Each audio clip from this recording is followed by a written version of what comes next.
Okay, folks, good evening. I'm glad I checked. For some reason, the microphone was shut off, which is unusual. It shouldn't be in this configuration. There's different configurations you can set up for different ways you film, and I don't tinker with this one. It works, and apparently I did. Okay, Monday evening edition here of getting these guys. This wasn't sealed completely. So look what we got here. We got a extremely dry wet palette. No, they don't smell like mold or anything, so I'm gonna have to turn it right around and go wet this thing. I will be right back.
Okay.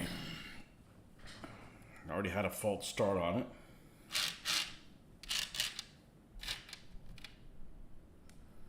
Interesting. There's some corrosion here. Okay. Anyhow, let's see if we can. Another false start. Shit happens, folks.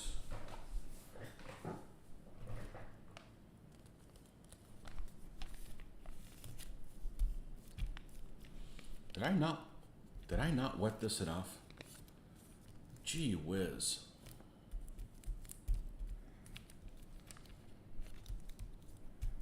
You'd think I know what I was doing. You just bring the whole tray with me.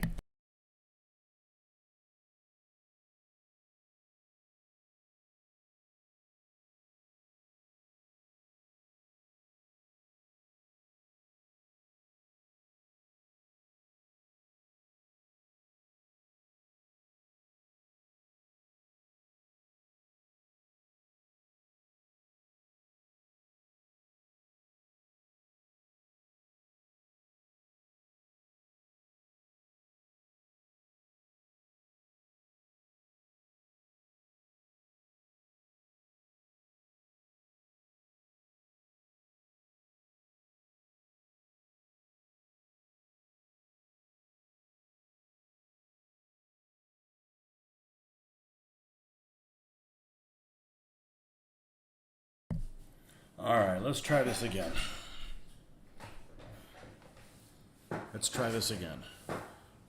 Good evening, how am I? I don't feel like painting these guys. That's how I am. I feel like being creative. I feel like painting. I just don't feel like painting these guys. So I miss the days when there was no conventions and I could work on whatever the hell I felt like. So these are the three guys I got to get done by Thursday evening. It's definitely doable.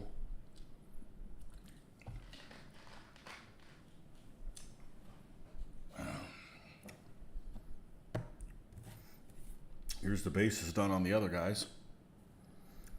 I'm not gonna stop what I'm doing and paint them just yet. We can do them all at once. Anyhow, so we got the general, we got this clown here, and we got the standard bearer, even though it's a lame standard of a oxtail or whatever. All right, which one of these horses we're going to do first? Let's just do the normal guy here. He's armored. Both of these guys have chainmail. Yeah, let's go ahead and knock that out.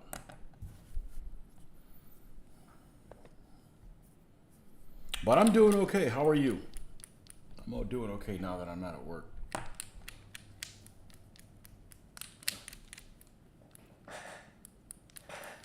My tolerance for BS is pretty low. Why is this so damn watery? All right. This is lead belcher, right? I believe I bought a new lead belcher. This is the original one that I thinned down to put in this dropper bottle, and I swore I wasn't going to do that again because it's not really very helpful. All right, what color is this one? Iron Warriors. No, that's not lead belcher. Let's grab the lead belcher. Iron Breaker. Still not lead belcher. Why do I have a second one of those? 6.5 mile walk today. I walked for... How long did I walk for? Did I say it was Iron Breaker? What was the name of this bloody thing? Lead belcher. Still not Iron Breaker. Oh, yeah. Alright. I thought I had a second one of this. Maybe I was mistaken.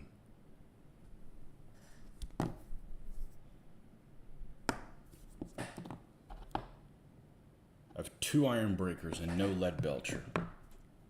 What kind of horse shit is this? Alright, let's just do this one. I just want to be consistent. How long was I walking for? 30 minutes, something like that, at a fast pace. I had to finish a movie. I'm on my World War II movie tour. This week I finished, I knew they weren't going to be very good, but they're on Amazon. The three Saints and Soldiers, which I had seen the first one. I don't remember anything by it. And like typical sequels, it starts okay, and then the second one, not as good, and the third one, not as good as that one. So,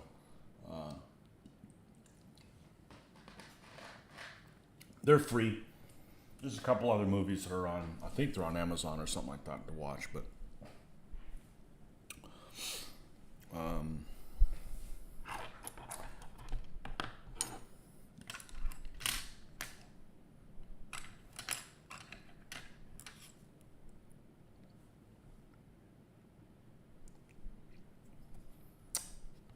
what else? One of the guys that I follow on Facebook made a video the other day and recommended a YouTube channel, and it is excellent. And it's called World War II TV, and it is superb. It's really, really good. So on the way to work, on the way home, I ended up listening to one of the episodes that was... I mean, there's a picture and stuff on it, but you don't really need to look at it to listen to it. One of them was actually, they had an interview on a guy who I've got a couple of his books, and they were interviewing on him. And the reason I picked that particular episode was because it was on the relief of Stalingrad. And it's about 2 hours long just talking about that. And it's... you know, I have background information on anyways, but it's really easy to follow, and they've got tons of videos on all kinds of other stuff on there, and it's really, really good for those people that are like really into like details of units and stuff like that. Pretty cool channel. Really a pretty cool channel. So that was a cool thing that happened. Uh-oh. That was a pretty cool thing that happened today. Discovered that.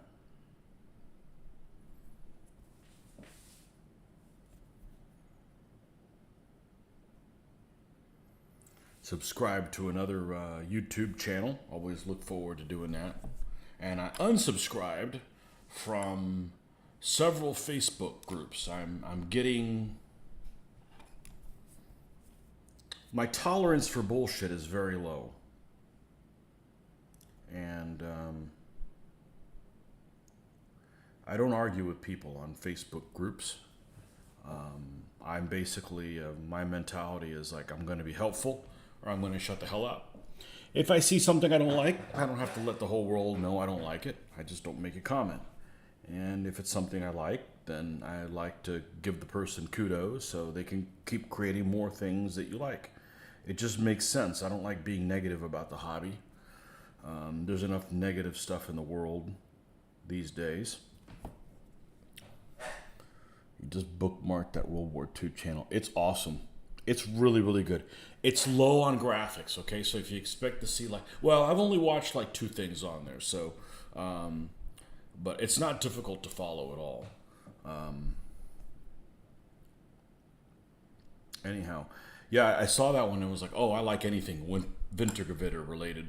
And it was actually, they had that author, Prit Buttar, that was, I have several of his books. I've listened to him, and I didn't know he was from India. Or he's from the Middle East or somewhere. He's Pakistani or Indian or whatever. Speaks perfect English. He's like a medical doctor and everything. And I guess his side gig is to write books on the Eastern Front. Pretty cool. I'd focus on that. Screw the doctor stuff, but I'm sure the doctor stuff pays his bills. But he knows his shit. Knows how to explain complicated things really well. And you hate social media in general. I don't because it helps people connect with the hobby. But I had a situation that happened today, and I'm rather pissed about it. And I'm going to tell you about it. I was going to do a rant on it, but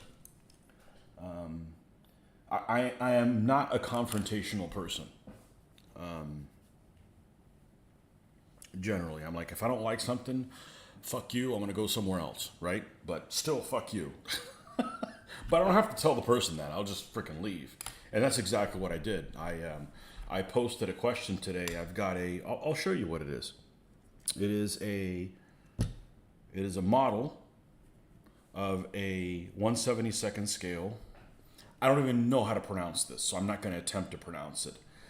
Biop Panzer, something like that. It's basically an artillery observation Panzer III. So sometime in 1943, when they said, hey, these Panzer IIIs just aren't cutting it anymore, and I guess they had enough stugs or whatever, they modified many of them to be an armored artillery observer vehicle.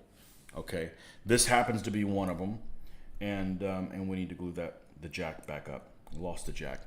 And it's basically a Panzer III-H with a machine gun in the center and a dummy gun.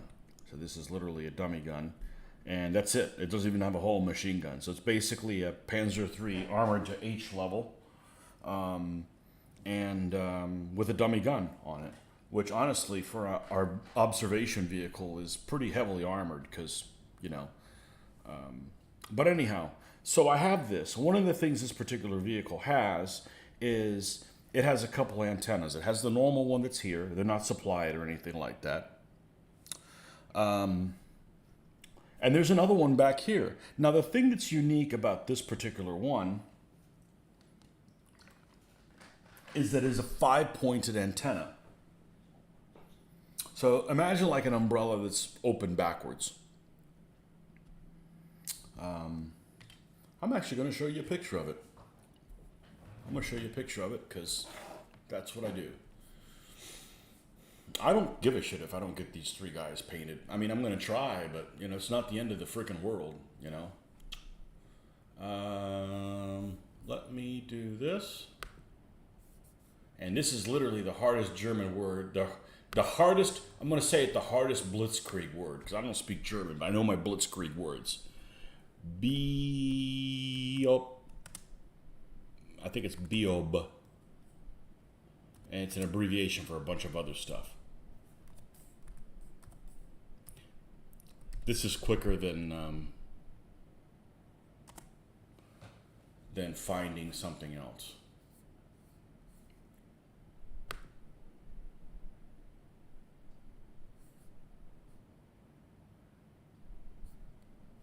let's see if I can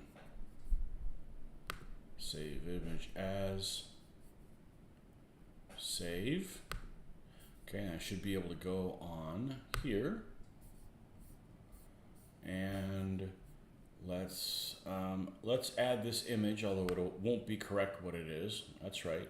And then let's go ahead and open the properties, and we're going to browse for the correct image that we want to replace it with, which should be right here. Might be difficult to find.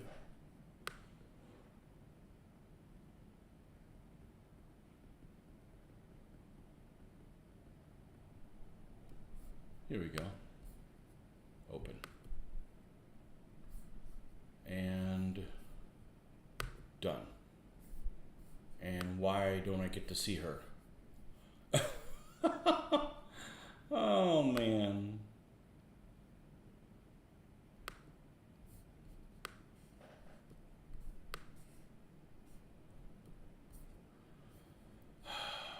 All right, how about if I move it up here?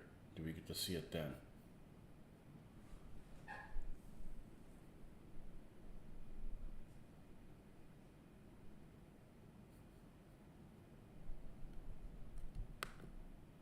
You can see that. Yeah, no, you're not getting it either. So, okay, so I have that open. So let's browse this picture again. Maybe it's a format that it doesn't like. I don't know. This is why I paint things and I'm not into like technology. That's why it took me like 10 minutes to get the game going yesterday, but I figured out how to do it, and that was an awesome game. There we go. It's transparent for whatever reason. Let's move it down here. Okay. And it looks like it's got a barrel on it, but it doesn't. And this is also an aerial that is it's an FU8. Apparently the radio that's on it, and it's a 5-pointed thing. I'll leave. Can I leave it up here? Can I leave her up here? Yeah. Okay. Good. We'll leave it there. So that's what this is. Hopefully you guys can see it now. You should be able to.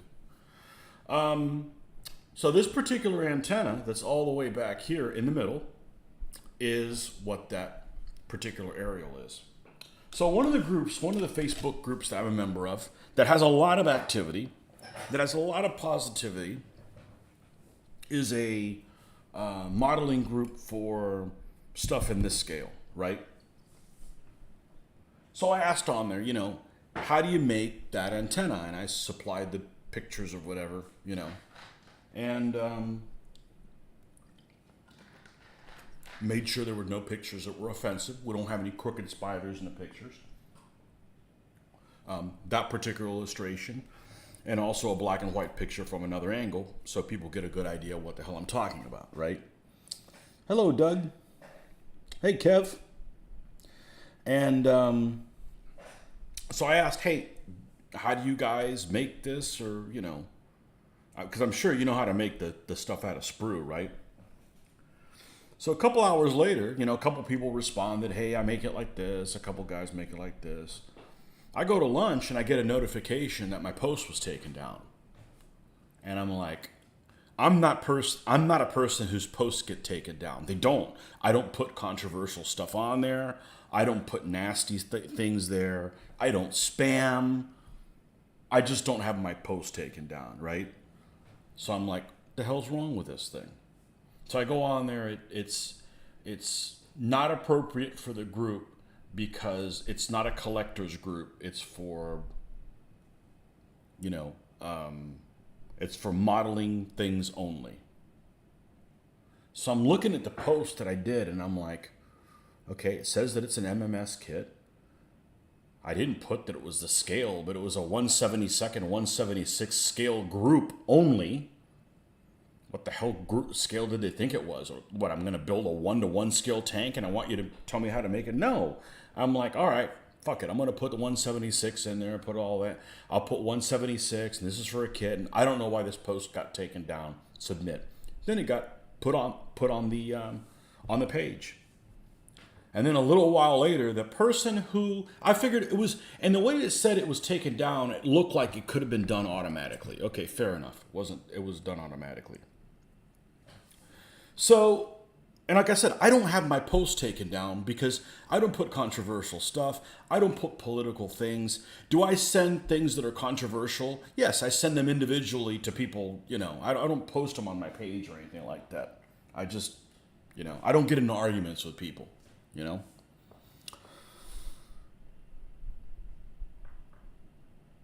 And so the guy says, yeah, I blocked your post, and I blocked it because it wasn't a model kit. I'm like, I even put that it was MMS, and I went ahead and I said, I didn't know the reason why. I said, well, apparently you understood it. I'm paraphrasing here.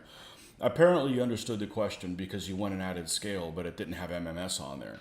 And I'm like, I'm not going to respond to him because he is one of the moderators, but he pissed me so much off that I fucking quit the group. I'm like, fuck him. I've got zero tolerance for horse shit bullcrap like that. Because like I said, I go to my hobby stuff is 100% positive. If I see something on a Facebook group that I like, kudos. I give them a thumbs up, and I'm not making shit up. I don't pretend to like stuff when I don't. There's a lot of cool stuff out there, and there's a lot of people that have a lot more talent than I do, and I want them to keep posting cool things because I think it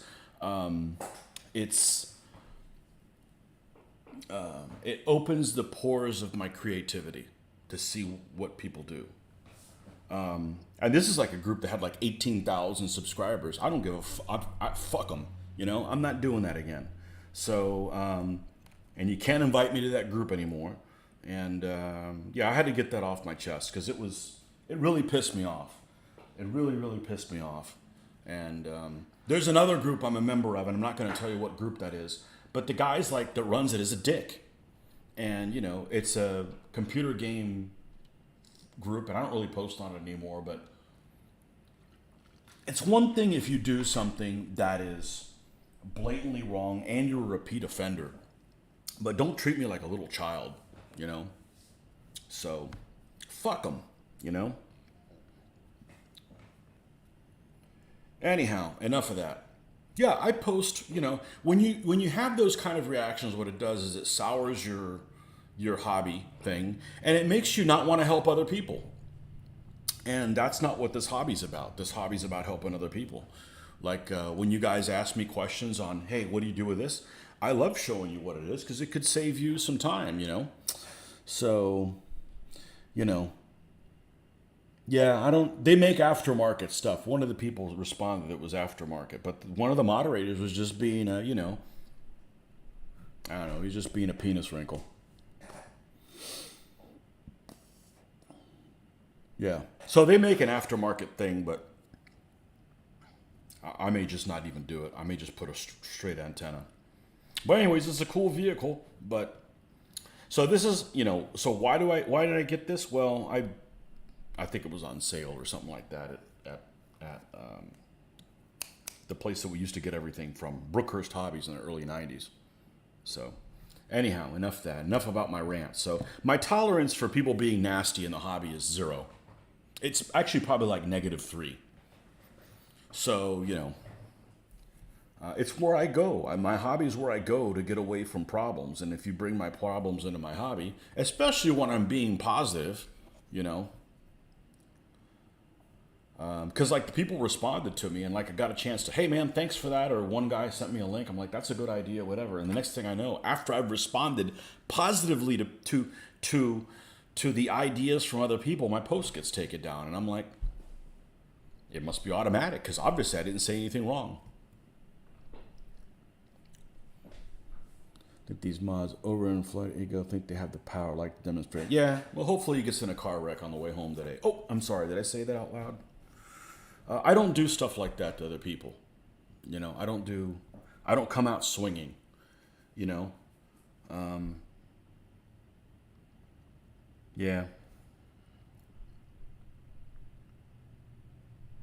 Oh, well.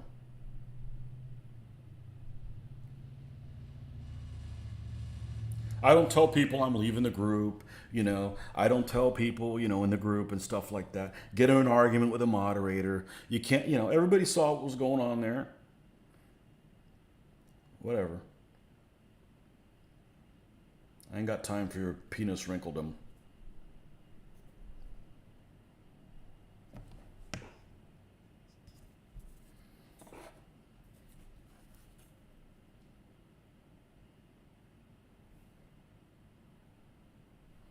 I was a member of a group a while ago, and I joined it. It was a painting group because of the title of it. And I was just kind of a lurker. And the first time I posted something, it was about GW paints. And it was something along the lines of, how some guy posted that they didn't work that well or something like that. And I said, yeah, when they changed the formula, it was almost like, they used to be great. I still have some of them that are 30 years old. And they changed the formula. They changed the formula. They changed the container they were in. And, you use them once and they're no good anymore. It's almost like they weren't selling enough paints and they changed that thing so people would have to buy more paints. And guys like, you need to stop bashing Games Workshop. I'm like, if you people can't express their opinion, I mean, are you sucking Games Workshop's teat?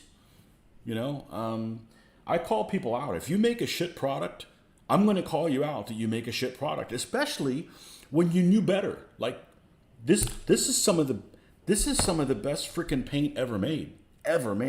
And I don't mind the Games Workshop now. This happened before these guys came out. These guys aren't bad. But this stuff is some of the best stuff ever made. And it's proof because I still have it. It's freaking 30 years old or whatever. So, I'm not a politician or a lobbyist. I'm going to call you out when you do, And it was just freaking joking. Here we go. All right, man. Whatever, dude. See ya.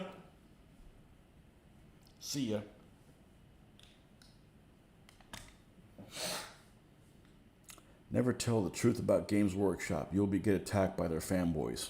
You know what? Fuck them. They can go stay in their mom's basement. I have zero tolerance for liars and people that are...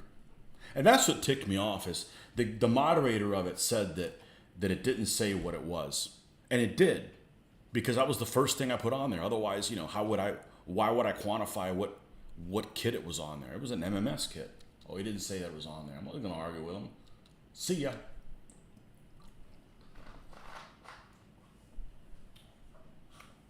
Oh, well.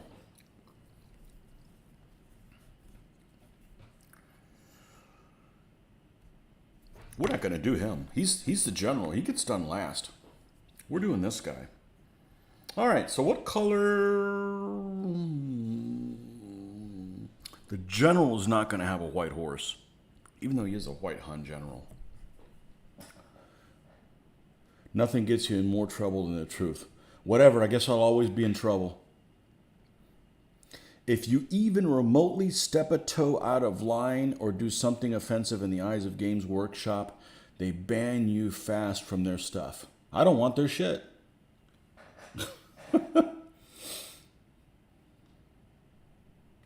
Yeah. You had the owner of a forum once directly message me saying I was sounding overly negative towards Games Workshop and they didn't want negativity. I don't really have a problem with Games Workshop because they do fantasy and I don't. I would just call them on their paint. These paints are wonderful. They just call things how they are, I mean, when you use a paint once, you put it on tightly, and then a year later you go to use it again and you can't, something's wrong.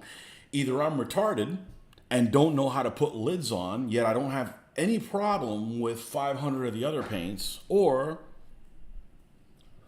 they have a shit product,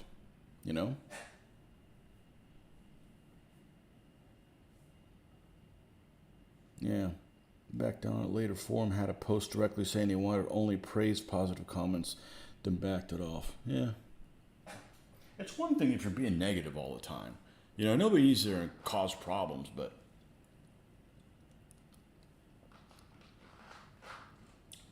Litgo stands. I love Litgo stands. But if I order some of these, and the next thing you know, these edges are cut in at 30 degrees, I'm going to call them on it.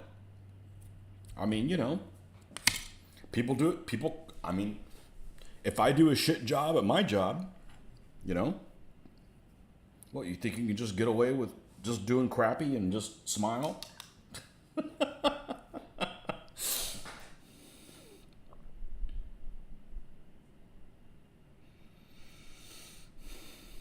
Oh, but they're okay. It was just those containers. And I don't have one because they all dried. So originally they had these, and now they have these, right?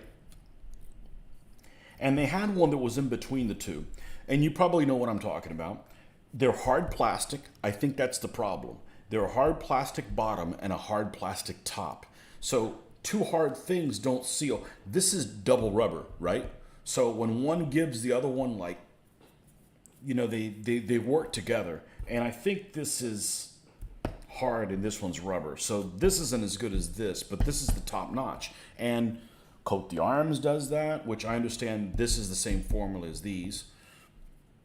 Now, these guys have a problem with the hinges and the lips, but their paints don't dry out and they're awesome. Okay, and so are these. Again, I can't say anything bad about Coat the Arms. I love these paints. I just can't find them in stores. I can't walk up to a store and get one. That's my only gripe against them. Otherwise, I'd have all my paints would be these. Vallejos, some of the colors suck. They do. They just don't blend well. Okay. Do I hate Vallejo? Hell no. I freaking love them. But, you know, I call things as I see them, you know. Anyhow, enough of that. I was raised in a time when people could speak their mind. And I'm not going to forget it. Don't forget charging for the least amount. Well, that's, everybody can do that.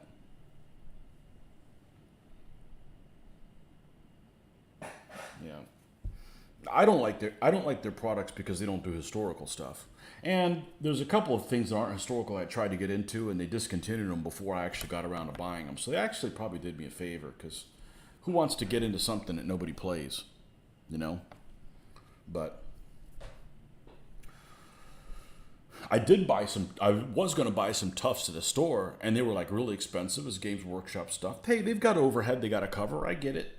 And packaging that's honestly probably too fancy. But, you know, the end user ends up paying for that kind of stuff.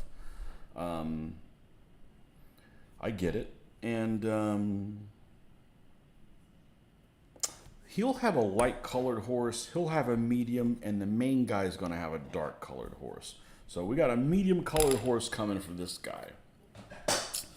You know, there's no reason to make packaging any more expensive that the guy on the end needs to pay for, because, like, why? But I picked up these Tufts. They were like, I'm going to say $20, something like that. Maybe they weren't that much. I flipped them on the back, and they're made in China. So why am I overpaying? Why am I overpaying for Tufts that are made in, like, somewhere where there's slave labor? Like, I don't want to buy Chinese stuff to begin with. So I put them back, didn't buy them. You know?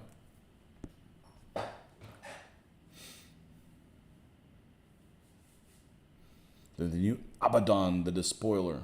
That guy sounds like he smells. Does Abaddon the Despoiler smell? Is he like one of those, one of them fart demons? You know what I'm talking about. What's the Games Workshop faction that's like the Pestilence faction? The Pestilence, you know, the Pestilence faction. You have no problems with craft paints. Yep. Craft paints are all right. Sometimes they don't cover well, but I use them for terrain.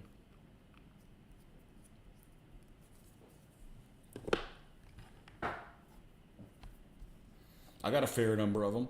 I use them to paint my backgrounds, and I take my pictures in front of it. Nurgle. That's the one. That's the farts.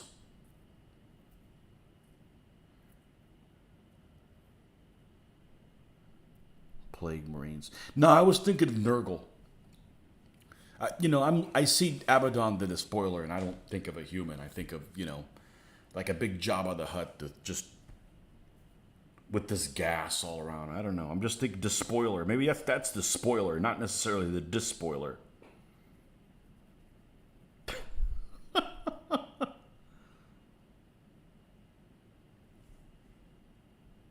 Yeah, I use craft paints because if I'm painting like terrain, I'm usually having to put a lot of paint down.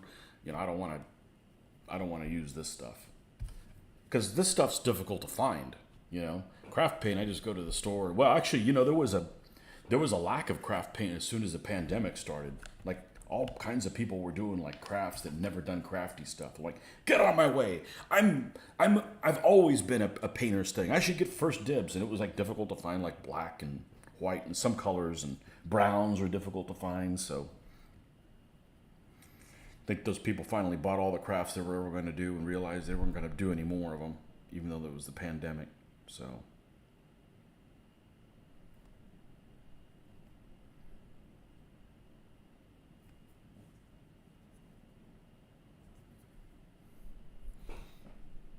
anyhow, thanks for popping in here, folks. Welcome back, Noble Shield. Glad to have you by. Just a little bit of a rant. Not really a rant. I don't like people getting me down in the hobby. And it's not like it's going to get me down like, I'm not going to do this hobby anymore. But it's like,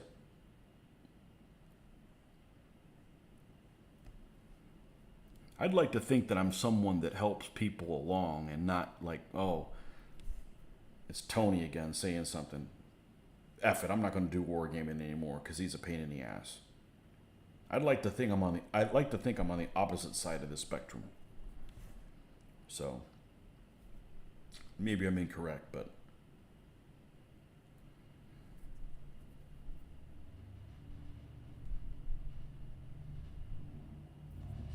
I'm a big fan of not telling people what to do. It's your hobby. You can do it however the hell you want. You want to use craft paints? Fine. You want to play plastic figures? Fine. I don't care. Just don't tell me I have to.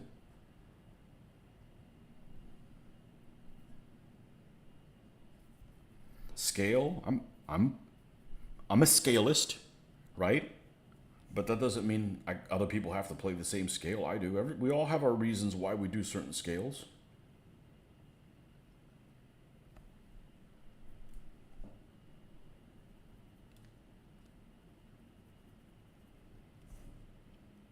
Or certain periods.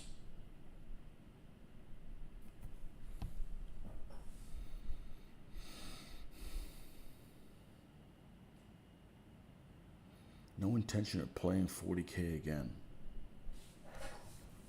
What turned you off? The rules? The people that played them? There's people are bad no matter what. It just depends on the. I remember when I was growing up. Not growing up, but when I first started gaming, we had this store that we went to where people would play games. And some games just bred problems. And one of them was Starfleet Battles. Starfleet Battles just brought all kinds of problems. Now, I didn't play Starfleet Battles because I don't care about Star Trek at all. I didn't grow up watching it. I'm not a science fiction guy. I've said it before. I'm a historical guy. And I'm more fantasy than science fiction. Because fantasy's fantasy, and as long as it's not too heavy on the magic, okay, all right? But science fiction, there's all kinds of different levels of science fiction. Is it just laser weapons? Is it just like humans on another planet encountering aliens? What are the aliens like? Are they plants or are they like, super advanced? Is there time travel? Is the science fiction take place in 1889? There's all kinds of different levels of, what you may or may not like or what doesn't make, I think just because it's science fiction, there still needs to be some reality or grounded in reality for me to buy into it. It's like, for instance, Battletech. I like Battletech. What do I not like about Battletech? It's way in the future, and weapons fire a lot shorter than they do now. Like, what happened? Like, oh no, that's because they had this war and the technology got lost. Okay, but when they find those mechs of the technology that was before the war, they also couldn't fire worth a shit. So Do I think that my painting technique of mixing base color with black and then white will work on larger scale minis? I think so. I mean, if I painted bigger things, I'd paint the same way. I wish that how can I phrase this? Maybe not I wish, because I'm happy with how I do things. My daughter paints. She doesn't paint miniatures, but she paints artwork. And she does watercolors. And watercolors is exactly the opposite of what this is. Because I paint the darkest thing and work up. And she paints, when you put a watercolor down, that's the lightest it ever is. And then you have to darken it. It's not forgiving. It's absolutely unforgiving. This is completely forgiving.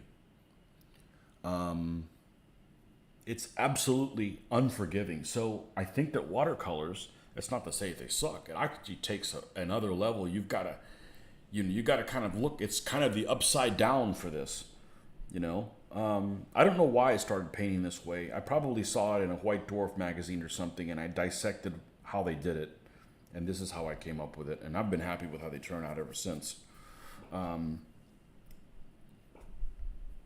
it's funny, I used to call it blending. Yeah, I'm painting blending style. Yeah, I blend here. And I used to blend on like a shim or the top of a Pringles bottle, and this works just fine. The problem is, as you mix something, you spend a little while mixing it, and then you go to use it. After you use it twice, it's dried up again. It's not like I can't mix it again. It just takes time from being able to do what you're doing. So the wet palette helps that. The wet palette isn't any more useful. It just allows you to work on using this color for a while longer than you would if you didn't have it. At least for me, that's, I don't think that I paint any better with the wet palette than without it. It just, I don't have to stop what I'm doing, mix other color, waste more paint. We waste enough paint as it is, That's correct. I'm doing what's called a layering. Yes, after I heard somebody calling it, it's layering. Yep. I've been doing this since about 95, 96. So the stuff that I painted before then is just, it's not around here anymore. Thank goodness. It ain't worth a damn. Way too basic. But this takes a long time, but I look at things 20 years ago and think, I did a great job with that. Not like, man, I'm better now, or I cut corners, or,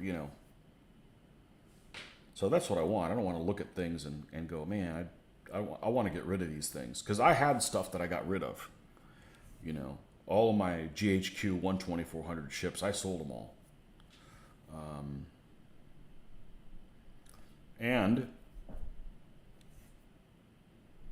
they paid for themselves because the price of the castings had gone up. So I'd sold battleships for like, I don't know, 11, 12 bucks already painted.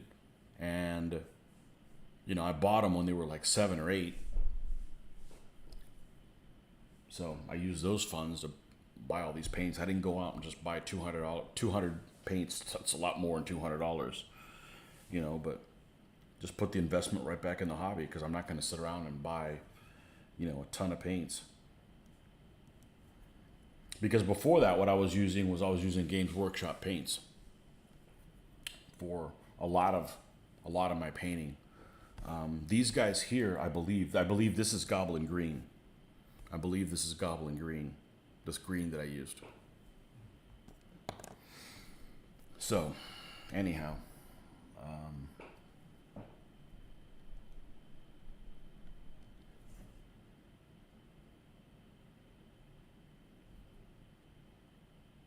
Yeah, I use Facebook a lot, and I don't post negative shit, I like giving people a thumbs up and commenting or a heart, depending on what it is, because it keeps people motivated to create more things, and, it helps us all.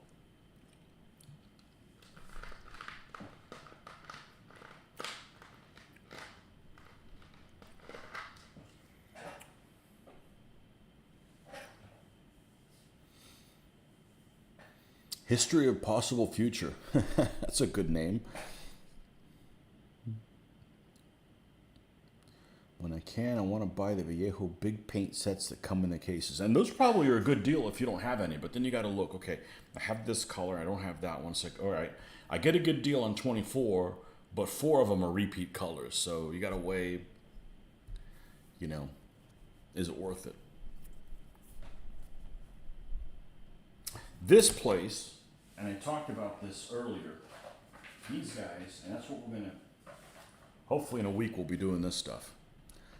These, there's a paint supplier in Tampa, all right? It's a suburb city of Tampa called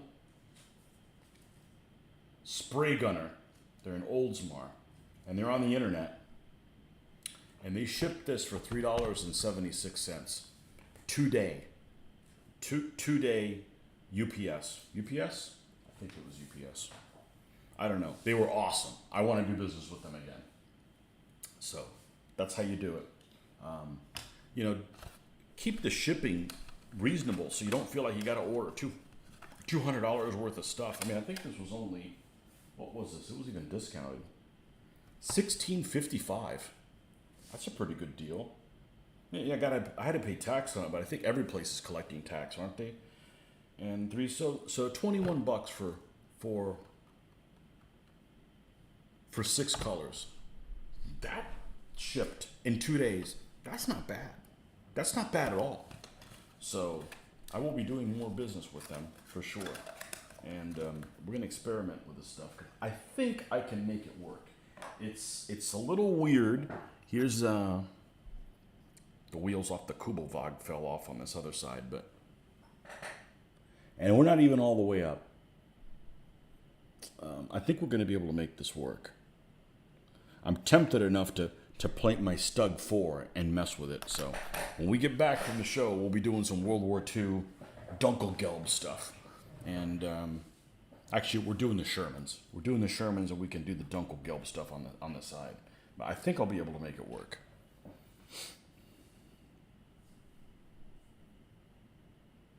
Oh, you answered my 40K question too, so if I look above, you'll find out why I stopped playing. Shit. You did? Alright. Let's see. You didn't like rolling that many dice.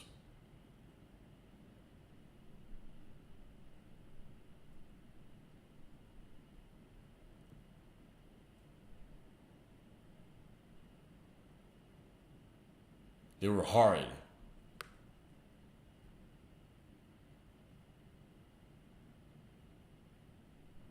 Turning off. Rules are unbalanced. Game's absurdly expensive. Everyone has to run net deck lists to always win. The 2 groups I tried to play with were horrid. So yeah. Win at all cost players. And I like to win too, but I don't mind playing unbalanced games as long as you switch sides. You know, it's cool to play an unbalanced game. I don't like games where people only play like one way. Like, okay, I'm going to play Flames War, for instance, okay?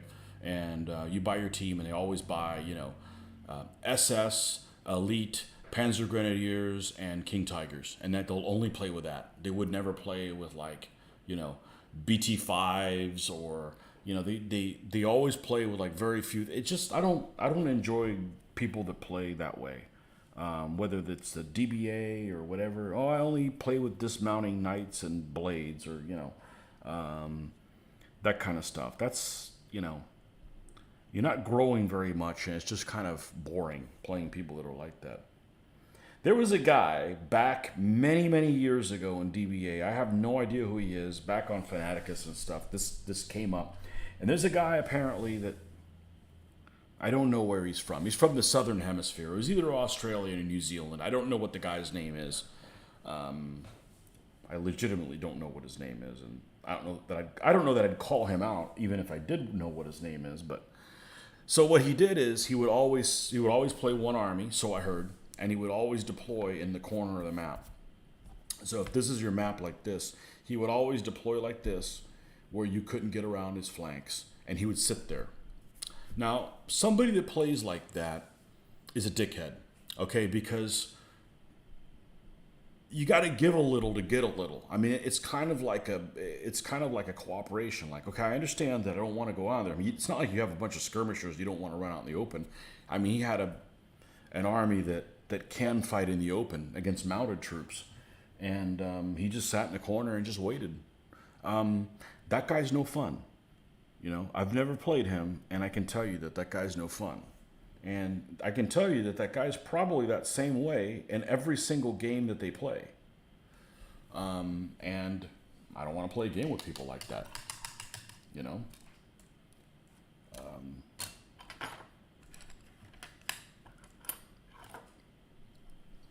Not a whole lot of honor in playing a game that way. It's not like your life's on the line. It's a game, you know?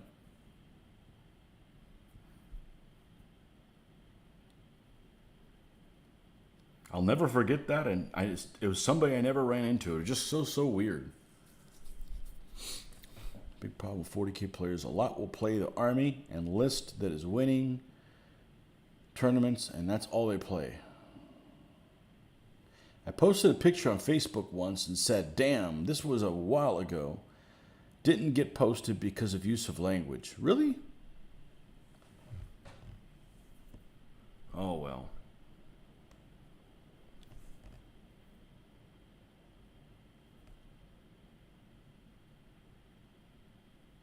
Only problems I've had with Facebook is I've ever had was I grabbed something off Facebook and reposted it, and it was a meme, and I've talked about this many times before, and it's like the best meme I've ever seen in my entire life. And it's basically, you got Hitler and you got Churchill, and they're both black and white pictures, and Hitler's doing his little salute, Churchill's giving the V for victory sign, and it says, scissors beats paper. That's all it says. And it's wonderful. It's brilliant, and it was okay for many years, and then all of a sudden it's like, nope, you got Hitler on it. You can't have it on there. I'm like, it's not promoting that asshole, It's different if you're trying to promote that asshole, but yeah, you can probably actually promote Stalin and even put moving GIFs or GIFs with Stalin on them, and that's okay. So pretty soon it's going to be illegal to offend any way, any shape or form. Well, I guess I'll be going to jail then.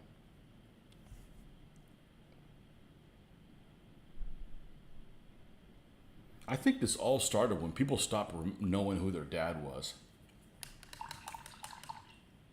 People need to grow some thicker skin.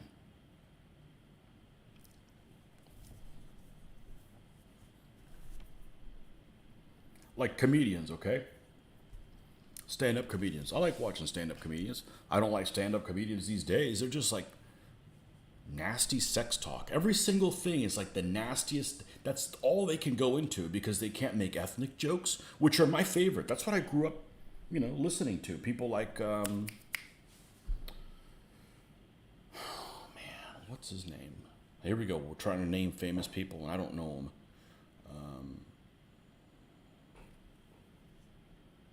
The insult guy. Anyways, that's the kind of stuff that I like.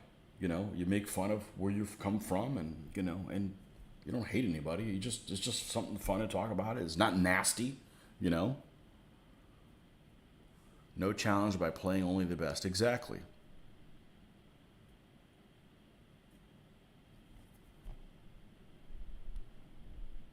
Don Rickles.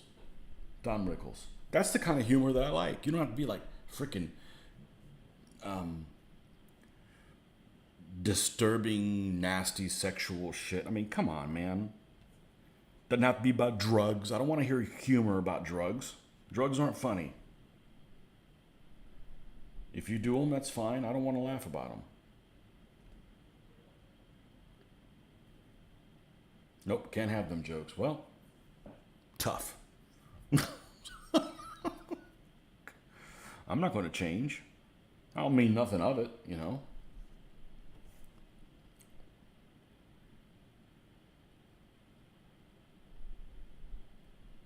Yeah, give them an inch and they take a parsec.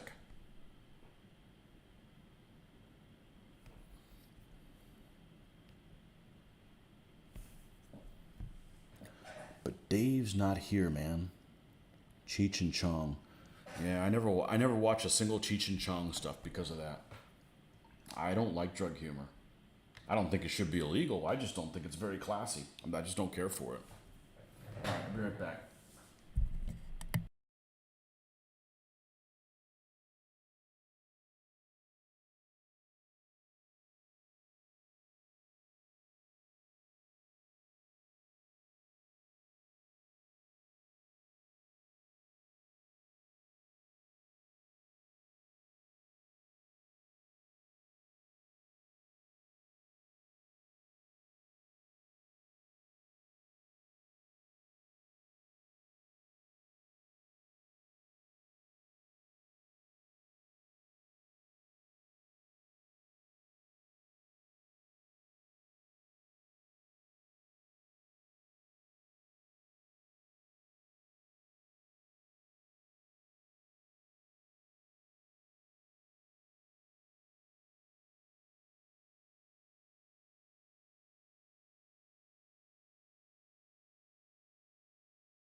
.5 light years is a lot of distance. 3 point. Is that a parsec? Is a parsec a real thing? I'm not a science guy. Is it okay to put a swastika on models of German vehicles? If they used it, sure.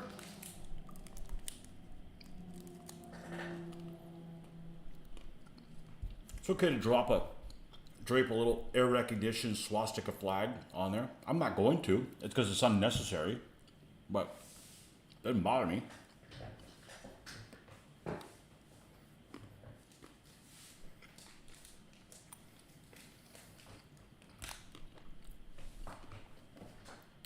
You can even wear a shirt with German unit logo if you want to. I'm not going to be offended by it. It's not in. You could be judged, you know. I wouldn't do it.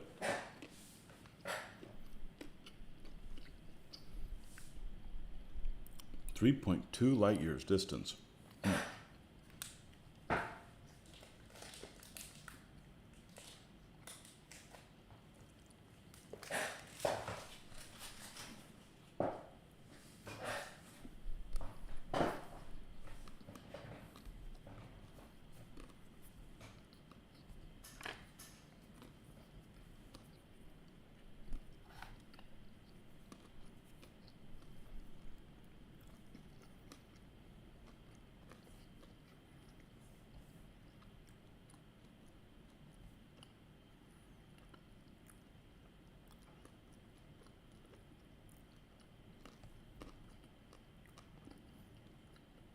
I personally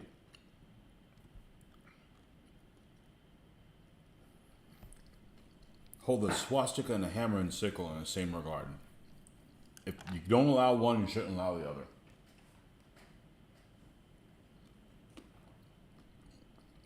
Neither one offends me. on a model. It happened. It's accurate.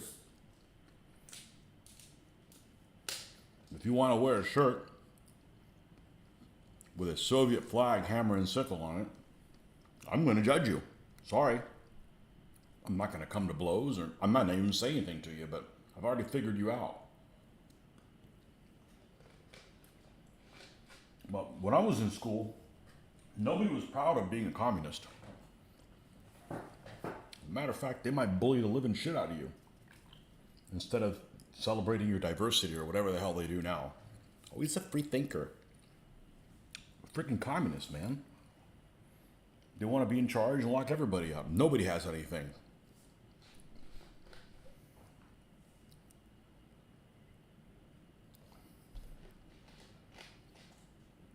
So, they're both the same but different. I don't think you should be wearing either one of them on a shirt.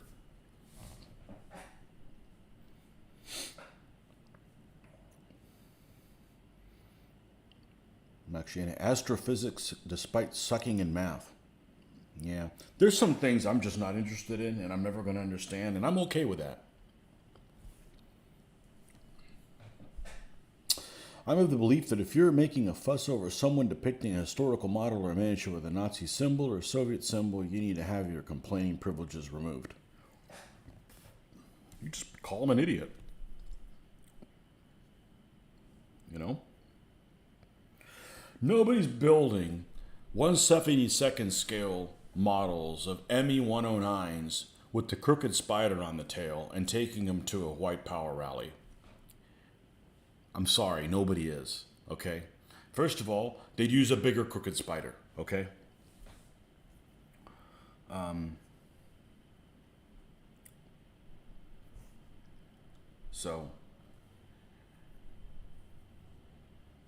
Yeah, I don't have a problem with putting Eric recognition symbol on it. You know, I probably won't. That doesn't look, it's unnecessary.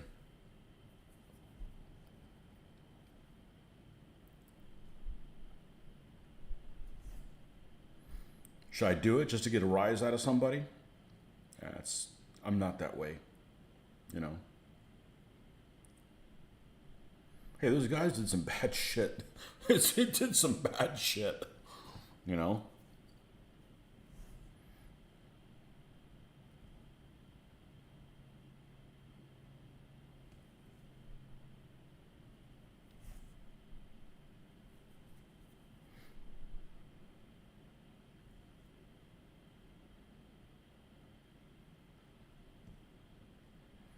And you guys ever see supposedly the most horrific World War II movie ever? Do you guys know what it is?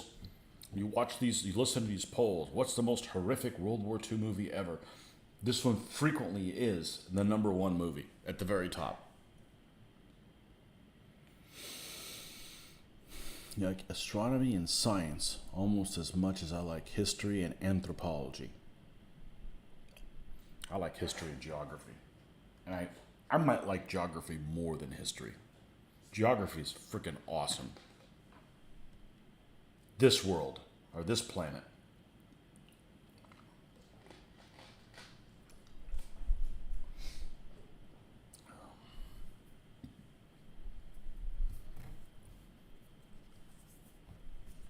You guys know what the most horrific World War II movie is, supposedly?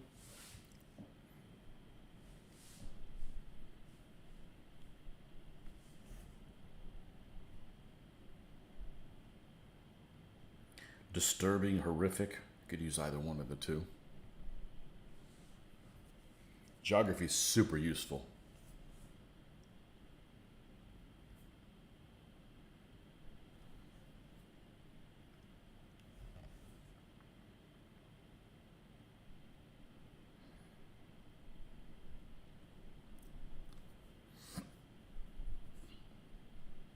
I finally got around to seeing it last year. Plain awful. Paths of Glory. That sounds like a movie that's in black and white, which means I'm out.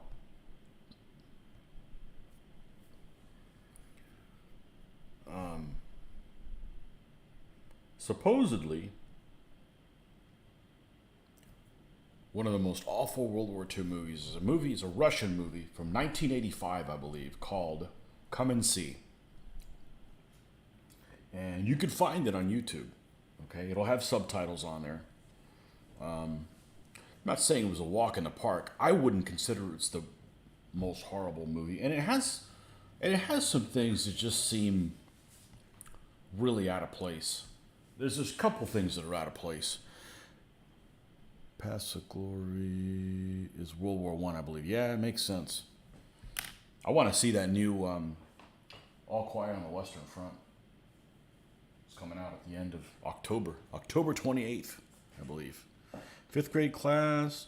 Teacher asked anyone what they wanted to be when they grew up. After a bunch of race car drivers and nurses, I say paleontologist. Dinosaurs was the very first thing I was into, but I don't like being hot. So I would not do well with, working out in a dirt farm in the heat. And I'd like to make a living. But dinosaurs are freaking cool. And I would do a hell of a lot better job naming them than idiots that come up with names of dinosaurs like Utah raptor. Why? It's a raptor we found in Utah. All right. So, Come and See. It's available on YouTube. Or it was available on YouTube about a year ago when I saw it. Maybe I saw it 2 years ago. It's a Russian movie, 1985. And I'm going to spoil it because, why not? The plot is basically some kid that's like 14 or 15 years old who is a Russian peasant. And he gets caught in between... it starts off with he's trying to get recruited to join the partisans. And I forget exactly the details, but he doesn't want to join them, and he gets sequestered. He ends up joining the partisans against his will. And I believe he escapes from them, but it doesn't matter because the partisans do something, and then, but he doesn't willingly go to them. And, they do something to ambush the Germans, and the Germans do their retribution. And favorite dinosaur, we'll get there. I have several. There's an Einsatzgruppen that rolls into town and basically destroy the whole town. And what's really weird about them is that they almost act like the soldiers in the Einsatzgruppen act almost like they're on drugs or something like that. Like they're like having the best day of their life, like running around, like almost like they'd gotten drunk before they did it. It was a little too over the top and kind of, I think, takes away from the seriousness of what's going on, in my opinion. I don't think it's a good sell that way. I don't think there's anything graphic in it as far as what was going on. I personally, if I saw this again now, it may not have that effect. But when I was a young adult, when I was 17 or 18 years old, when it came on TV, I was really affected by War and Remembrance when they had scenes of the death camps because it was in color, and you had all these people that were executed or whatever in color, in piles with it was really disturbing, and it brought that to life. Now, if I saw that scene now, I may think, oh, it looks kind of hokey or something, because you just get exposed to other things, not to make the seriousness of the crime not the same, but it just isn't the same than the first time I saw it. And it definitely affected me. Like I still remember, somebody says, what's the most horrific? I go right to that.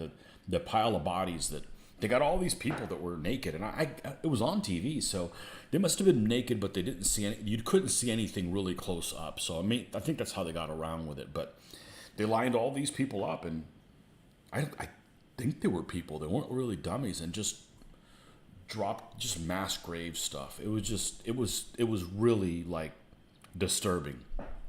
And I think people need to see that to you can't forget shit like that. I mean, that's like almost, if you bring somebody from another planet, or you bring somebody up and back in time, and like, you can't believe that stuff like that happened. And it was just the other day, basically. People need to see that, not forget, like, oh, we got to whitewash that. We can't know about. No, that's some serious. We could never forget stuff like that. What's my favorite dinosaur? Saving Private Ryan. Book recommendations. Tony. And the chat also, upon seeing death camps, George Patton cried. I've been to the Holocaust Museum. It's extremely emotional. We'll never forget what I saw there. I haven't been there, but I can believe that. It's hard to fucking believe that happened. And it doesn't mean that I'm a denier by any means. It's just kind of hard to, like,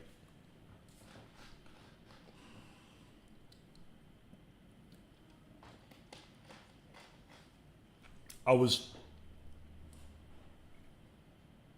reading this book that's being read to me right now called Kiev 1941, and about the encirclement and supposedly the biggest tank battle ever, bigger than Kursk, in July 1941. And it hasn't gotten that. It's talking about all the other stuff that leads over to it, and and it goes into all these. It's not boring to say. It's just, I got it for A, and it's talking about C, D, and E, which is kind of interesting because I'm learning about stuff that I'm not particularly interested in, like economics and things like that. And it's not difficult to follow at all. But one of the things it talks about is these myths. And these myths that I haven't read World War II stuff in 20 years. And new things have come to light in 20 years because of access to other archives and other things like that. And, when I grew up, you basically had, what the West thought and the German general memoirs. And, a lot of them were self-serving and only from one viewpoint and whitewashed things, what have you. So it's kind of interesting kind of revisiting this stuff that I supposedly had a really good understanding about. And there's a lot of people that, give you some other stuff to think about. And one of the myths that they always talk about is, how the Germans could have won against the Russians. And one of the things that comes up, if they were just, and this really struck me because I never thought about this, because I am a war gamer, so I think of things in divisions and tactics and stuff like that. I don't necessarily think of World War II in social context. And what I'm getting at is that when I think of the Germans in World War II, I normally think of them, they went to war for conquest, and the main reason is payback. Payback for getting screwed out of the first one.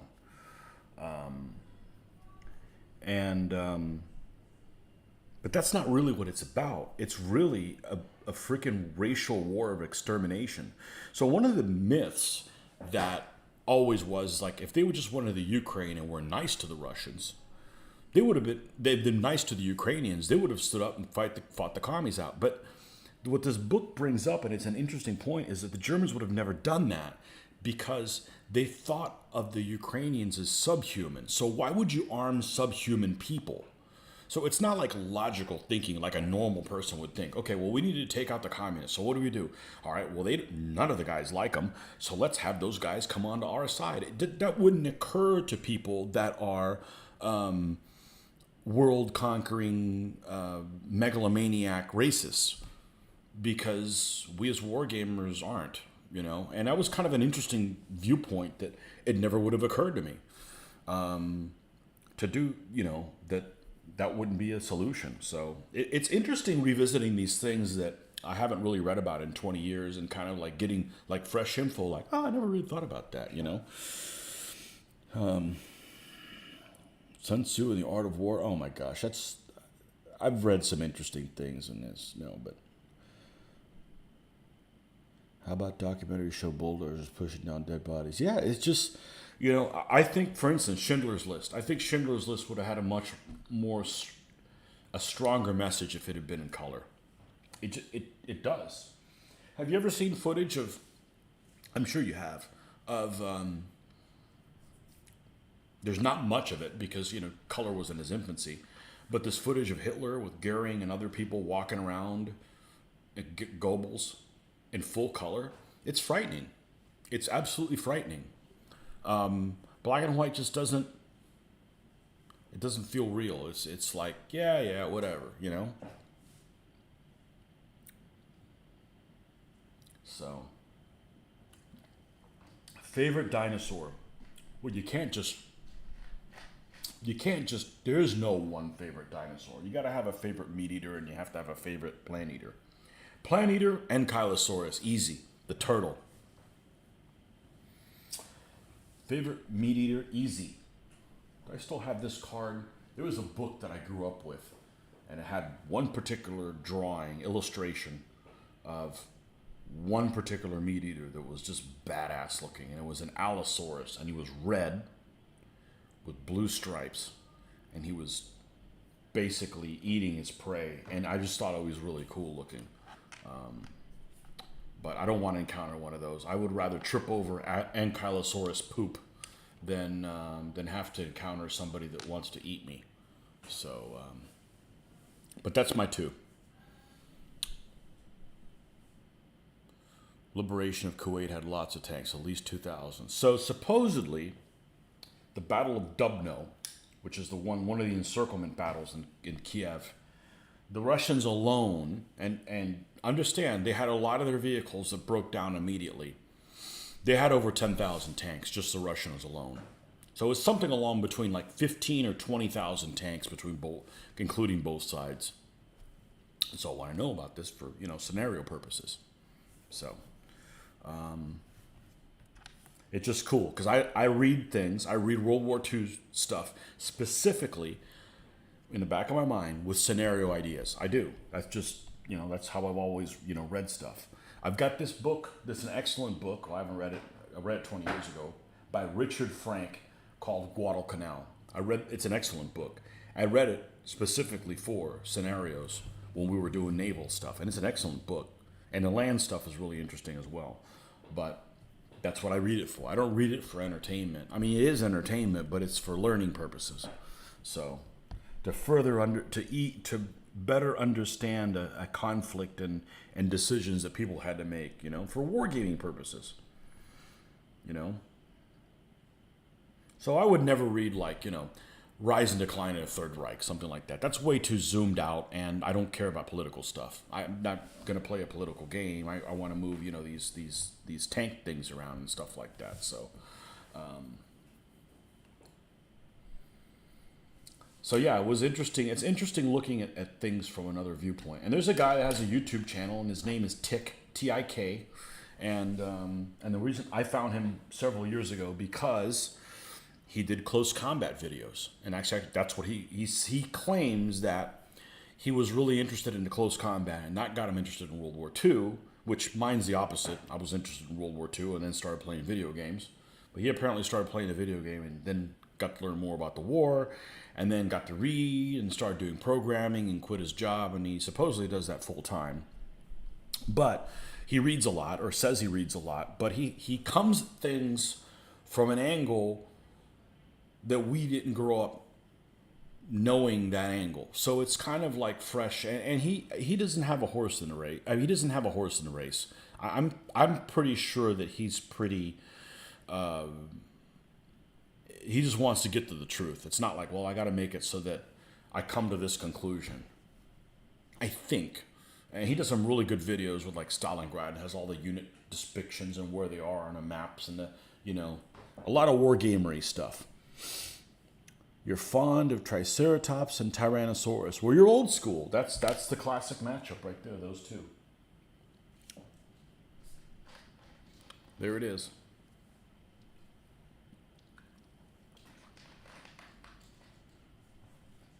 But anyhow, there's a lot of good stuff on YouTube. There's a lot of people that do, they make these videos. I'm not talking about this. I'm talking about real videos out of the kindness of their heart, right? They don't make any, they could potentially not make any money from it. Hitler wrote in his book, haven't read it, won't read his book. That land was to be used for growing food for Germany. So that was the plan was. Yep.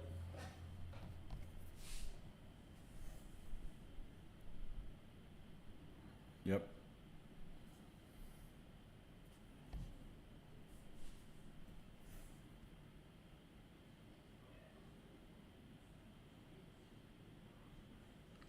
I grew up thinking it was just a payback war. Nope.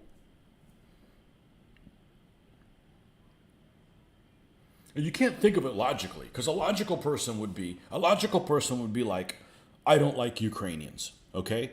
But I don't want to fight four wars at once. So let's put them in the army, and then when we kill all the Russians, then we can turn on them. That's a logical person. If you did in fact want to get them killed, but it's not logical. It's like, no, they're subhuman too. Like, yeah, it's a good thing they didn't win. Let's just put it that way. It's a real good thing they didn't win. I don't want the Russians to win either, but you can't have the Third Reich win. That's just, I guess that's an alternative scenario, but the Germans winning the First World War, I'm okay with. Things may have even turned out better. Who knows? But the second one, no, absolutely not. Nope. Them people crazy. Them people extra crazy.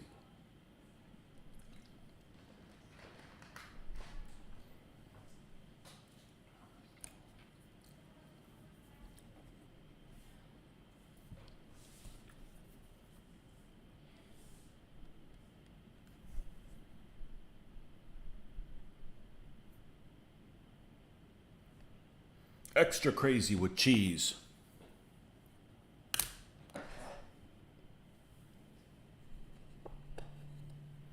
Probably mostly light tanks in a battle. So they had a lot of light tanks there, and they also had one of the strongest divisions, mechanized corps. It was a corps that had divisions in it. Yeah. That had T-25, T-35s, and KVs, and they had all kinds of stuff. One of their strongest armored units was down there. But yes, they had a lot of T-26s and BT-5s and shit like that too. But those were mostly the ones that broke down. You know, because, you know, no spare parts.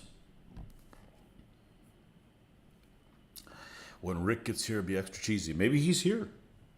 Maybe he's just waiting to snipe on you. Like the boogeyman. Just waiting to pounce.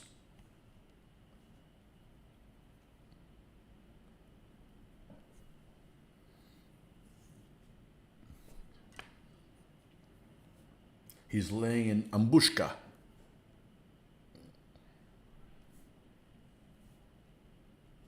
This is not behaving well. There's too much moisture on there.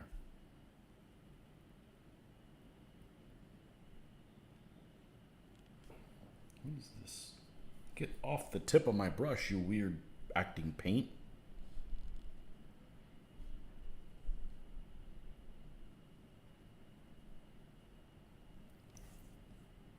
That's going to be too much. Just you watch. Not now.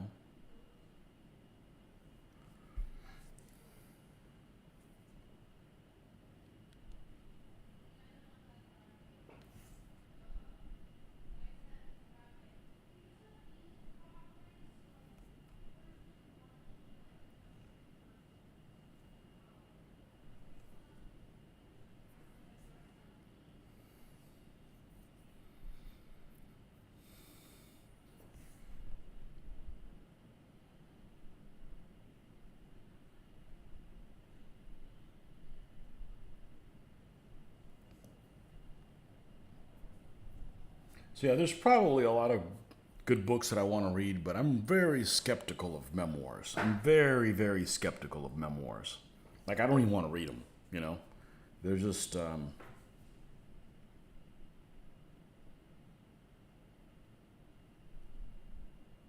kind of hokey. Like, really? That's what happened, really.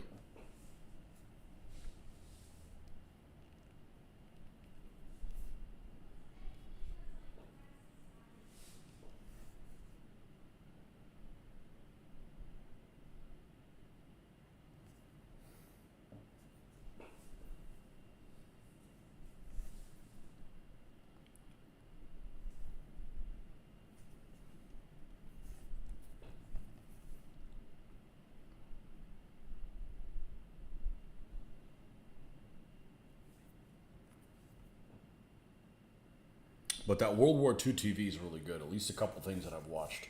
Don't get turned off by it because you think, oh, this is going to be really boring. I thought it was really good. That's right. The only memoirs I've read was Julius Caesar's journals during the Gallic and Civil Wars. I don't think I'd read them. It's all one-sided. It's all one-sided. Isn't that crazy? The Gauls don't have a voice. That's just absolutely crazy. That nothing, they didn't leave anything. So everything you learn by them's got to be by somebody that they can mold them into whatever you want them to be. Everything we know about them could be total lies. I'm not a fan of Caesar.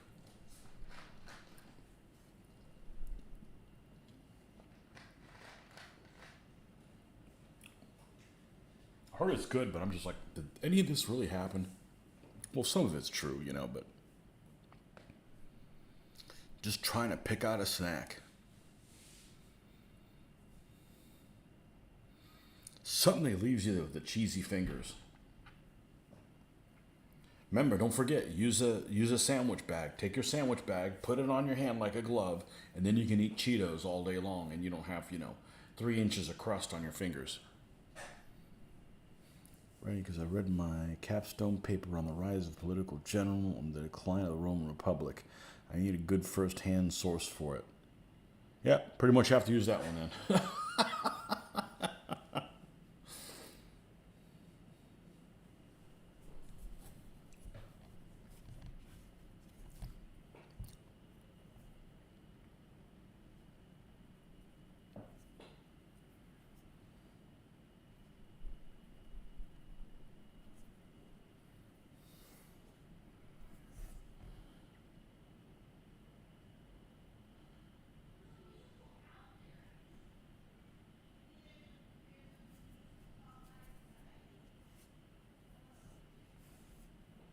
I actually have Caesar in my Roman army. I have a figure for him.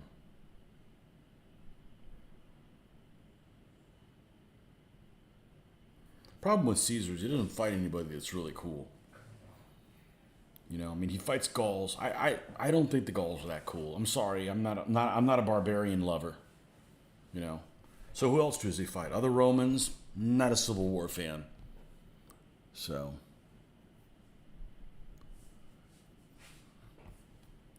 Should you even be having a snack? You on a Central or Mountain Time?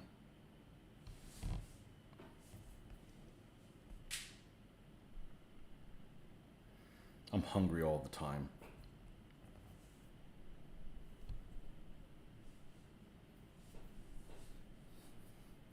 Big soft pretzel. It's hard to find a good pretzel. But when you do, it's excellent.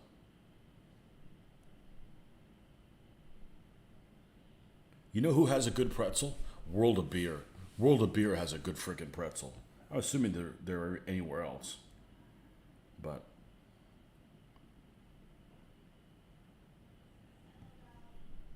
I think I'm going to have to give up on drinking beer altogether. Not that I drink that much, but I always feel like crap after a beer. He fought pirates. Again, not worth it. Just saw something said racists are fans of ancient Rome. Whatever.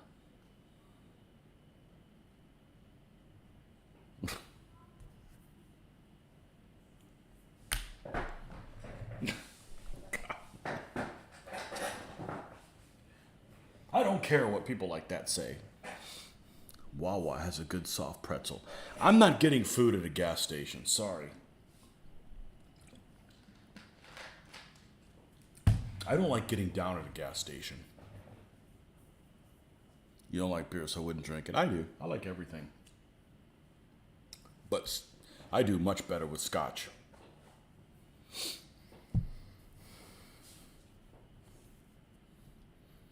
I don't get down at a gas station. Like I go to get gas, for instance, and if the pump doesn't work, go inside to see a attendant. Not me. I'm not waiting in line for 15 minutes behind people buying lottery tickets just so I can give them my card, so I can pump gas, just so I can, come back in to wait another 15 minutes with other different people or the same people buying lottery tickets just to be able to leave. I'm like, nope. If it doesn't work, I'm leaving. I'm not getting gas there. Nope. Two lines in a gas station. People that have substance abuse problems and the rest of us. And the substance abuse problem could be scratch-off tickets. You do better with Irish whiskey, bourbon, or a good rum. Oh, I don't do well with rum. It's too sweet.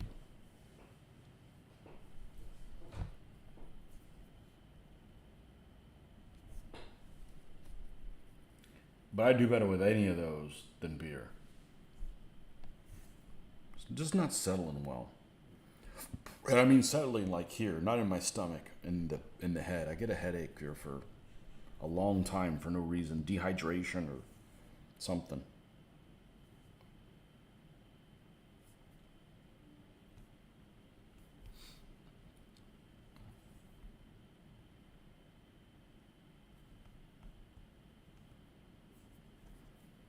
You know, I'm about to move from this because I'm tired of tinkering with this wet nap. Feels like I'm painting with a wet nap.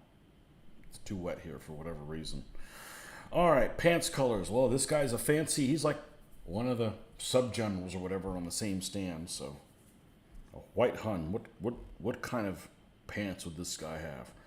I feel like this guy needs to have orange pants, and I don't mean doing orange. I mean like this color orange. This one.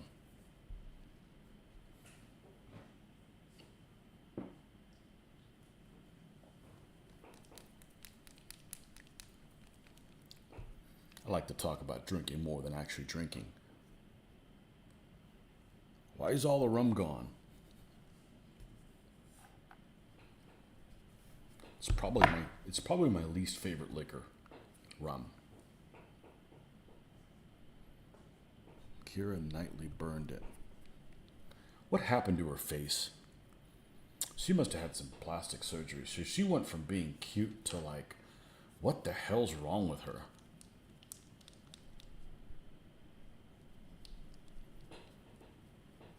I mean, look at what she looks like in the first Pirates movie, for instance, and then what she looks like now.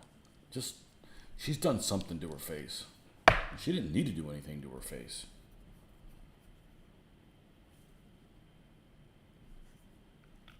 Oh well. Hollyweird problems.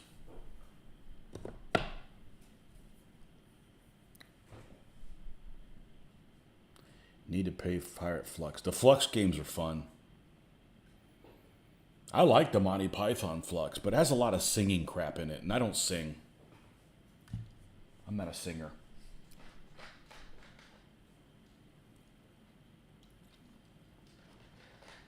Flux is a fun game. I know Nordic enjoyed it. Anybody else watch the close combat thing I was doing yesterday? I had a lot of fun. Once I finally got it to run after 12 minutes. And I know what the problem with the volume was. The desktop volume was up too high on here.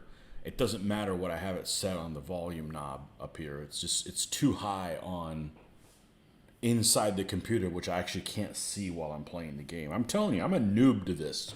The fact that I've been able to do any of this is a miracle. It used to be like the movie pretzels that came with a cup of frosting. I don't know about pretzels. Pretzels and frosting. I don't know about that. I didn't know that they didn't know that. Hey Clay, how you doing? Yeah, you were there. That was better than whatchamacallit, Commander, wasn't it? I feel like I wasn't, the Commander was putting me to sleep. It was fun playing the Shermans, but the Ike Panzer's it's just too not challenging. Had a lot of fun despite not being able to hear the sound effects. You mean the sound effects are too loud? Thought that game yesterday looked pretty neat, like playing with Micro Armor. It is like playing with Micro Armor. Yep. No, there's lots of that campaign left. I don't know if I'm going to win.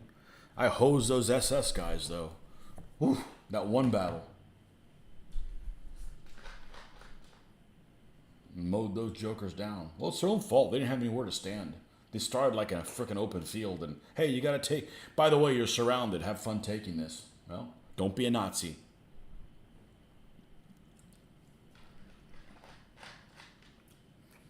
You wouldn't be getting your ass killed if you wouldn't have started a world war. Think about that.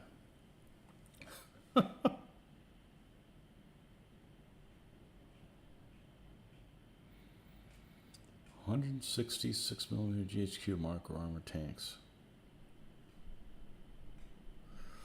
Yeah, I'll tone the sound effects down, decibel level, and I thought that just by adjusting the sound on the computer was going to affect what you guys heard, and what I needed to do is adjust it on the mixer. This isn't DJ Magic Tony. I don't know how to work mixers, so.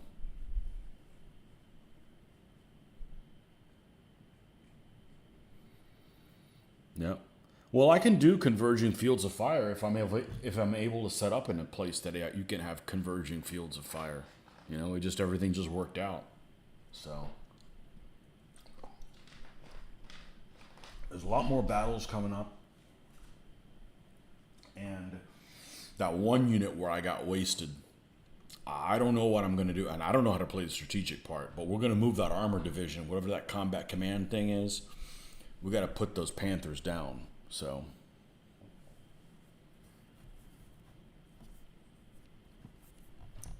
now one guy decided to fire on the frickin' oh, you know what? We're going to use this. We're going to do the straps in this color. That's what we're going to do.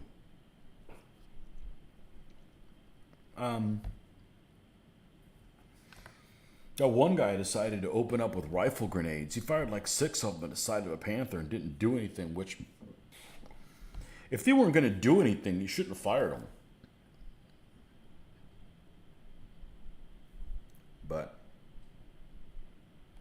I'm pretty sure I've seen him taken out a Panther.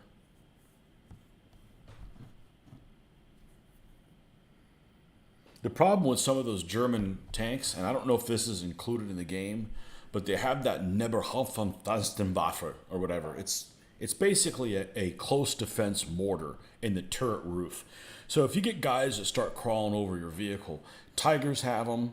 I'm pretty sure late Panthers have them, and all the big cats have them. And it's basically a mortar that is in the roof that is like a huge shotgun. And you don't want to get caught in that. That's bad news. But, you know, so if you got guys that are crawling over the thing, and it's just like a pistol thing. It's basically a pistol on the inside of the, and I don't know how to say it because the word's like, it's like 12 syllables and 37 letters long. It starts with an N. But yeah, it's basically a close defense mortar.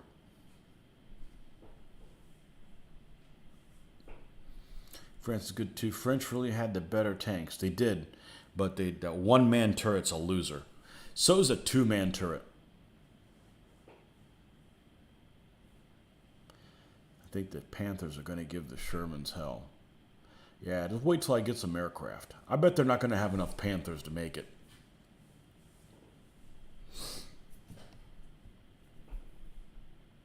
Well, I figure you know, on one hand, if you play the bad guys, you have to go on the offense. But you got like the better tanks. You've got Panzerfausts that are built into your squad units. I mean, that's just like deadly. Like, I got to make it a little bit more challenging. I got to play the Allies. You know, I got to play the Allies or the Americans because there's no Brits in that one. There's another one I've never played that's all Brits, and that's Road to Con. So after we do this one, we'll do Road to Con as well. And we'll play the Brits in that one. And they're on the offense. But I haven't played those at all. So that's kind of cool. It'd be nice if I was paying attention to what the hell I was painting. But I guess I'm having a good time. That's all that matters, right? We'll paint some this morning. Once we got our foot going, we'll paint some this morning. May not be much, but We got at least half hour in. I'm going to give these guys a shot to see if we can finish them in time. Only thing I can do is not sidetrack myself by painting World War II stuff this week, but I bet when I get back from the con on Sunday, I'm going to be itching to paint those Shermans.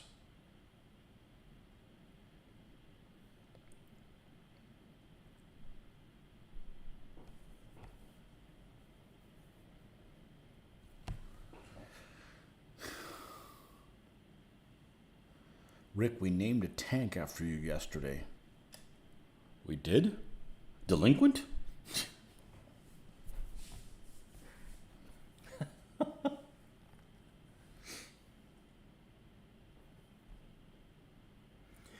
After you play those battles a couple times, you could like rename the teams based on the leader. The problem is you want to be sidetracked by World War II.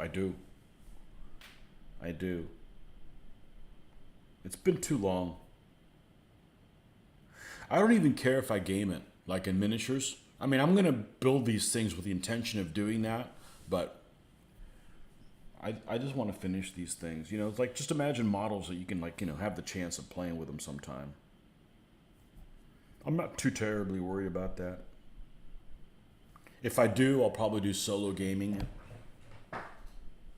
I got it, delinquent, huh?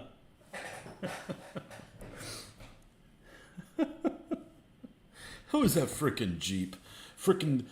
What was it? What was the guy who was the driver? Was it Sanchez or something like that? It was a Puerto Rican driver.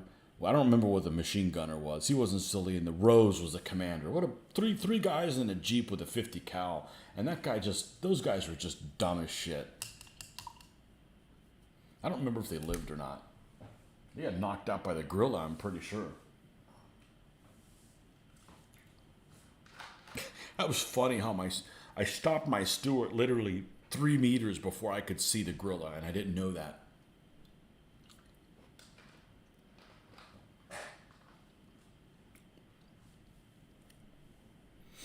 Was it the coolest tank in existence? It took out a gorilla or two. These issues about giving Marines, Japanese, command decision, 10 mil. Go ahead. I watched program, they were resurrecting a Panther, show its weakness compared to Sherman. I've seen a couple of those tank overhauls. They're pretty cool. Those would be fun to do. Work on tanks till you realize, oh, I can't do it while I'm drinking a beer and it's not air conditioned. I'm out.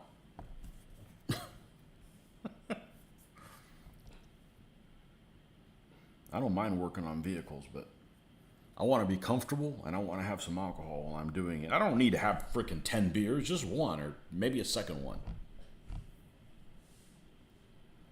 Oh, it kicked ass. It kicked ass.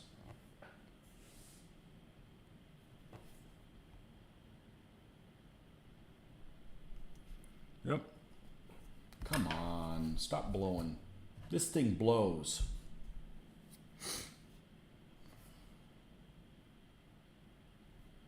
I don't mean that in a good way.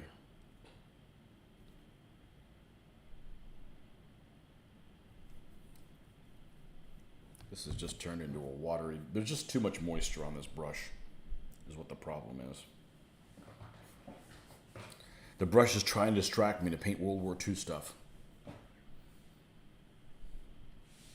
Thought we were in the Jeep. No, there's no way Rick's that bad a driver.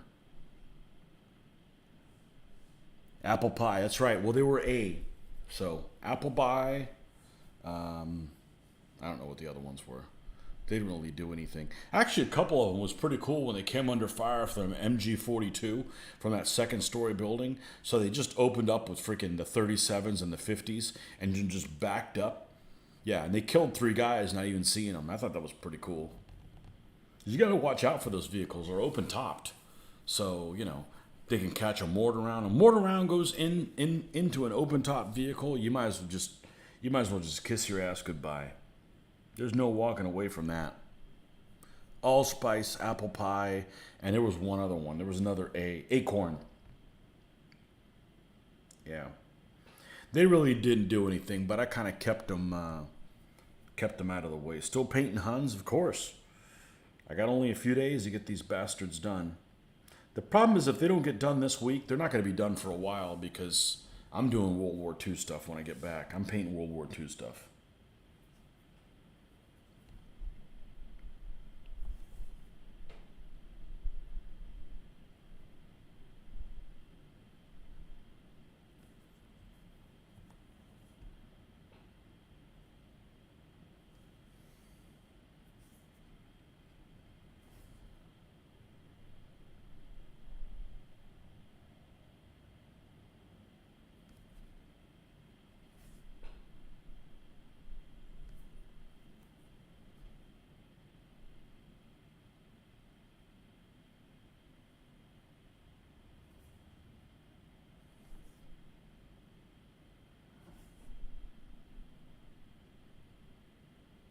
I think this is the last time I'm going to make a commitment to get an army done by a certain convention. I paint any more 15s, they'll get done when they get done. Not like, oh, I got to have this army done by this convention. Nope. I want to paint what I want to paint whenever I want to paint it. You know, like pre-pandemic. You know, like there's no conventions coming, so when did they get done? Well, they got done when they got done. It doesn't mean I'm not going to work on them. It just means if I feel like painting 3 tanks in a row, and paint 3 tanks in a row.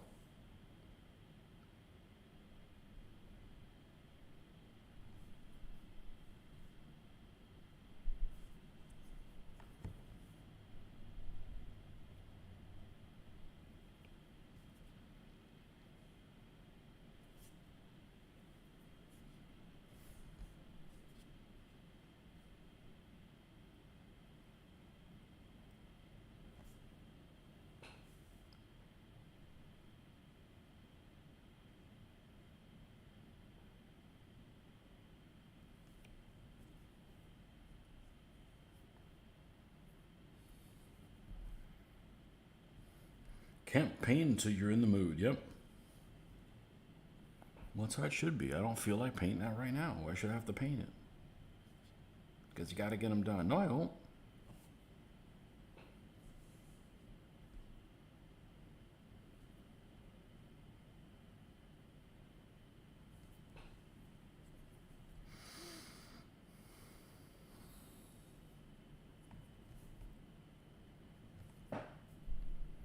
All right. I'm sure that this brass is not alive anymore.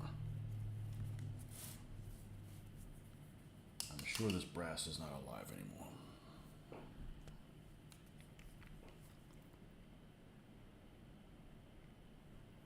It's almost 10. I'm not gonna be on here much longer. There's no reason to stay up till freaking midnight try to get this shit painted. I said they'll either get painted or they won't get painted. And we got to work tomorrow.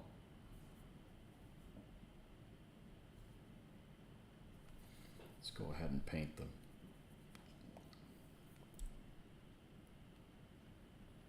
These yak hair things black.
All right, we're going to call this a night. It's almost 10 o'clock. Need to get up early. And thanks for stopping by. I'm sure we'll do this tomorrow night as well. And, you know, once you're down to like only the commander, like yeah, you're gonna push through it. But anyhow, thanks for stopping by, all 6 of you, and we'll catch you guys next time. Happy painting, and we'll see you guys soon.